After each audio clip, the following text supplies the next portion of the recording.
नमस्कार, स्वदेश न्यूज की खास पेशकश में आप सभी का स्वागत है। मैं हूं आपके साथ भागीरथ साहू। पाक की एक और नापाक हरकत की वजह से हिंदुस्तान ने अपने 5 जवान शहीदों को खो दिया। अनंतनाग में टेरर अटैक की बड़ी साजिश एक बार फिर सीमा पार से रची गई। जम्मू कश्मीर में आतंकियों के खिलाफ सुरक्षा बलों का ऑपरेशन पिछले 4 दिनों से जारी है। इस बीच बारामूला जिले में नियंत्रण रेखा यानी एलओसी के पास शनिवार को सुरक्षा बलों और आतंकवादियों के बीच मुठभेड़ में 3 आतंकवादी मारे गए। आतंकी घुसपैठ की कोशिश कर रहे थे। कश्मीर पुलिस ने बताया कि बारामूला जिले के सीमावर्ती इलाके हथलंगा के उरी क्षेत्र में शनिवार सुबह मुठभेड़ हो रही है। सेना के चिनार कोर ने एक्स पर एक पोस्ट में लिखा कि भारतीय सेना, जम्मू कश्मीर पुलिस और खुफिया एजेंसियों के संयुक्त अभियान में बारामूला के उरी क्षेत्र में नियंत्रण रेखा के पास आज सुबह घुसपैठ की कोशिश को नाकाम कर दिया गया और भारत के खिलाफ एक बार फिर जो पाकिस्तान द्वारा साजिश रची गई थी उसको विफल किया। लेकिन कश्मीर में दहशतगर्दों के खिलाफ देश में आक्रोश है और देश की एक ही पुकार है कि अब आतंक पर प्रहार होना चाहिए। पाक की एक और नापाक हरकत, फिर कश्मीर में पाक ने की बड़ी गलती। अनंतनाग में टेरर अटैक बड़ी साजिश, पाक की भारत के खिलाफ बड़ी साजिश। हिंदुस्तान लेगा शहादत का बदला। कश्मीर में दहशत, देश में आक्रोश, देश की पुकार, आतंक पर हो प्रहार। जम्मू कश्मीर के अनंतनाग में सुरक्षा बलों और आतंकियों के बीच चौथे दिन भी मुठभेड़ जारी है।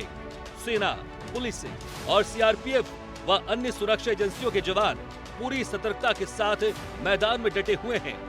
घने जंगल और पहाड़ी के बीच के संदिग्ध ठिकाने पर आतंकियों की खोजबीन के लिए ड्रोन और हेलीकॉप्टर की भी मदद ली जा रही है। कुछ देर रुक कर दोनों ओर से गोलीबारी भी हो रही है। बताया जा रहा है कि आतंकवादी एक पहाड़ी की चोटी पर एक गुफा में छिपे हुए हैं।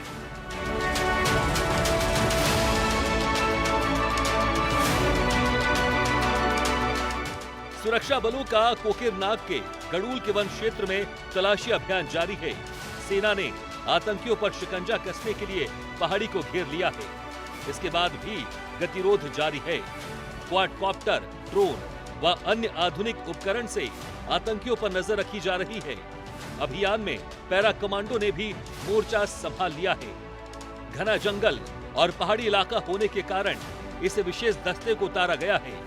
इसके अलावा पहाड़ी पर आतंकियों के ठिकाने पर रॉकेट दागे गए हैं। इसमें पाकिस्तान का हाथ है, पूरा पाकिस्तान ही इसका कर रहा है। हाँ। आतंकी पाकिस्तानी है, इसलिए हम कहते हैं कि पाकिस्तान पे हमला बोल दिया जाए। बहुत ही निंदापूर्ण घटना है ये। हाँ। और बहुत दुख हो रहा है, लेकिन पाकिस्तान को शर्म आनी चाहिए कि पाकिस्तान देश के, भारत की लाने बच्चे समान है। हाँ। जिस दिन भारत अपनी औकात पर आ जाएगा ना, उस दिन पाकिस्तान का नाम निशान मिट जाएगा। और इसकी जिम्मेदार तो पूरा पाकिस्तान ही है। हाँ। पाकिस्तान सरकार इन टेररिस्ट को पालती है, उनको पनाह देती है।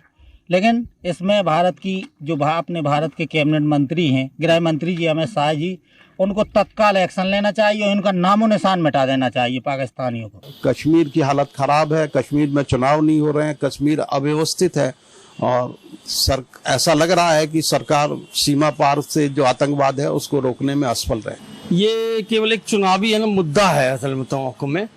ये पिछले ना 70 साल से ना खत्म हुई और ना आगे आने वाली सालों में होने वाली है। अगर वैसे सरकार अगर चाहे तो एक बार में इसको खत्म कर सकती है। असल में हम इतने सक्षम हैं, हमारा देश इतना सक्षम है। सरकार बार बार टीका फोड़ती है कि हमने आतंकवाद खत्म कर रहे हैं, सब कर रहे हैं, कहीं खत्म नहीं हुआ है। इसमें जनता को भी थोड़ा जागृत होना पड़ेगा ताकि सरकार के कान खुलें और इस आतंकवाद को खत्म करने के लिए बहुत ज्यादा आक्रोश बढ़ रहा है और बढ़ना भी चाहिए।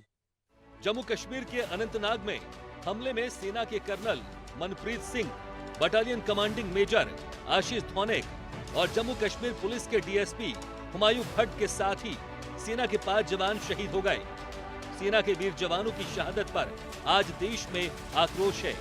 उनकी शहादत को सलाम है, नमन है। लेकिन सवाल यही है, अब आतंक का कब काम तमाम होगा? सवाल ये भी कि आखिर ये शहादत कब तक, आखिर कब तक हिंदुस्तान शहादत पर आंसू बहाता रहेगा? कब तक शहीद जवानों की माताएं और बच्चे बिलखते रहेंगे? उस कंडीशन में जिसे कहते हैं ना एक जख्मी जो सांप जो जख्मी हो जाता है वो इधर उधर फड़फड़ाता है, तो उस फड़फड़ाहट का ये नतीजा है कि ये घटना हुई। वैसे तो यूं समझिए कि पाकिस्तान दिन रात इस तरह की प्लानिंग करता रहता है, बट पिछले कुछ दिनों से इन हरकतों पे उसके बहुत ही ज्यादा रिस्ट्रिक्शन लग गए थे, और ये उस फड़फड़ाहट का नतीजा है कि उसने ये मतलब इस तरह का ये प्लानिंग हुआ। और उस प्लानिंग में हमारे 5 बहादुर जो सैनिक हैं वो शहीद हो गए। उसमें कर्नल मनप्रीत है, मेजर आशीष है एंड डीएसपी हुमायूं भट्ट है। मैं उन सबको इनफैक्ट चैनल के माध्यम से श्रद्धांजलि भी अर्पित करता हूं। आपको बता दें कि सुरक्षा बलों को अनंतनाग के कोकरनाग के हलूरा गंडुल इलाके में आतंकियों के छिपे होने का इनपुट मिला था। इसके बाद सेना और पुलिस ने मिलकर सर्च ऑपरेशन चलाया।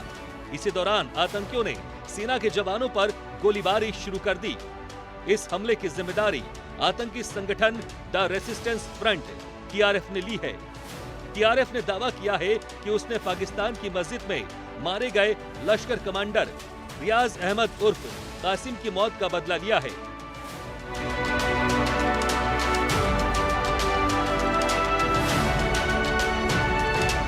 दरअसल बता दें कि टीआरएफ की स्थापना पाकिस्तान की खुफिया एजेंसी आईएसआई और लश्कर तैयबा ने मिलकर की है। 5 अगस्त 2019 को जम्मू कश्मीर से धारा 370 हटाने के बाद इस आतंकी संगठन ने तेजी से घाटी में अपने पैर पसारे हैं। अनंतनाग एनकाउंटर से पहले भी टीआरएफ कई आतंकी घटनाओं को अंजाम दे चुका है। यहाँ एक बात और आपको बता दें कि पूर्व आर्मी चीफ और वर्तमान में केंद्रीय मंत्री जनरल वीके सिंह का पीओके को लेकर बड़ा बयान सामने आया है। वीके सिंह ने पाक अधिकृत कश्मीर मुद्दे पर बात करते हुए कहा कि पीओके अपने आप ही भारत में शामिल हो जाएगा। इसके लिए आपको बस थोड़ा इंतजार करना होगा। 7-0 लगाया, बहुत अच्छा हुआ। टूरिज्म इंप्रूव हो गई, फैलसूफी आ गई, ट्रेड बढ़ने लगा, लोग खुश हो गए। और आतंकवाद अंदर में श्रीनगर वैली में बहुत हद तक खत्म हो गया, यानी कि stone throwing and all those incidents सब खत्म हो गया। Nobody challenges your flag. But question अब ये है, बॉर्डर के ऊपर तो कोई नहीं उसका असर पड़ सकता। बॉर्डर पे तब पड़ेगा पीओके में जब हम जो कहते हैं, जैसे कि अभी हमारे एक मिनिस्टर साहब ने भी कहा था कि पीओके हमारा होने वाला है। हम बहुत साल से कह रहे हैं पीओके को जब तक आप नहीं लेंगे, और पीओके से ही सारे के सारे स्ट्राइक्स जनरेट होते हैं। वहां पे ही तो आपका जितने सर्जिकल स्ट्राइक थे, पीओके थोड़ा आगे ही तो सर्जिकल स्ट्राइक की थी। पीओके को लेकर हमारे को देखना है, ये जितने फॉर्मिंग अप एरिया होते हैं जहां से टेररिस्ट फॉर्म होते हैं, जहां से उनके हैंडलर्स उनको लॉन्च करते हैं, वो 18, 20, 25 किलोमीटर दूर है। उसको आपकी artillery, medium heavy artillery, medium artillery, multi barrel rocket launchers, attack helicopters, surface to surface missile अगर आपको लगानी है, सारे लगा सकते हो आप। आपका हक है और आप कर सकते हो। हमको किस बात की चिंता है? हम इस बात के कारण, अब देखिए पाकिस्तान को, आप ठीक है उनको अंदरूनी मामला है, उसको अंदरूनी मामला क्यों ना हो, पाकिस्तान की आर्मी की आइडेंटिटी ही एस्टैब्लिश्ड है कश्मीर को लेकर। आज कश्मीर का मुद्दा चला जाए, लोग पाकिस्तान की आर्मी को कहेंगे आप हुकूमत पे क्यों हैं। वो अपना आइडेंटिटी बरकरार करके और अपना रीजन सॉलिड करके, ये देखिए भारत आपको खा जाएगा अगर हम नहीं होंगे। वो कश्मीर का ये स्टार्ट करते हैं, हम रिएक्ट करते हैं, और ये हमारी जो रिएक्शन है वो हमें महंगी पड़ती है। हम रिएक्ट क्यों करते हैं? रिएक्ट पाकिस्तान को करने दो। हमको पता चल गया था वो ये कार्रवाई कर रहे हैं, हमें उस समय हमला कर देना चाहिए था। जब हम अपने गश्त लगा रहे थे, जब कर्नल साहब और आर्मी वालों को, पुलिस वालों को आप अंदर गश्त मतलब इस्टेब्लिश करने की बात हो रही थी, उस समय सर्जिकल स्ट्राइक्स होनी चाहिए थी, एक के बाद एक। फिर आप देखते क्या होता, आप स्ट्राइक ना करते, अटैक हेलीकॉप्टर भेज देते। क्यों नहीं? मैं आपको बता रहा हूं कि मैं आप लिख के देने को तैयार हूं कि यही तरीका है। इन दिनों पाकिस्तान में जो हालात हैं वो किसी से छिपे नहीं हैं। कंगाली, भुखमरी, गरीबी और दाने दाने को तरस रहे पाकिस्तान की जनता पीछा छुड़ाना चाह रही है। पाकिस्तान इस समय अपने सबसे बुरे आर्थिक दौर से गुजर रहा है। लोगों के लिए आटा दाल का संकट पैदा हो गया है। महंगाई आसमान छू रही है। पाकिस्तान में गृह युद्ध जैसे हालात बने हुए हैं, लेकिन हिंदुस्तान तो जैसे उसकी आंख की किरकिरी बना हुआ है। वो अपने आतंकियों को पनाह और दहशतगर्दी के एजेंडे से बाज नहीं आ रहा है, और इसी का नतीजा जम्मू कश्मीर के अनंतनाग में बड़ा आतंकी हमला। ऐसे में अब सवाल यही है कि क्या अनंतनाग में हुए टेरर अटैक की साजिश रावलपिंडी में पाकिस्तान आर्मी के हेडक्वार्टर में रची गई?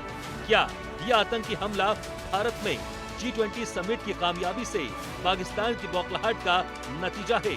क्या पाकिस्तान ने अपने घरेलू हालात से ध्यान हटाने के लिए यह साजिश रची है?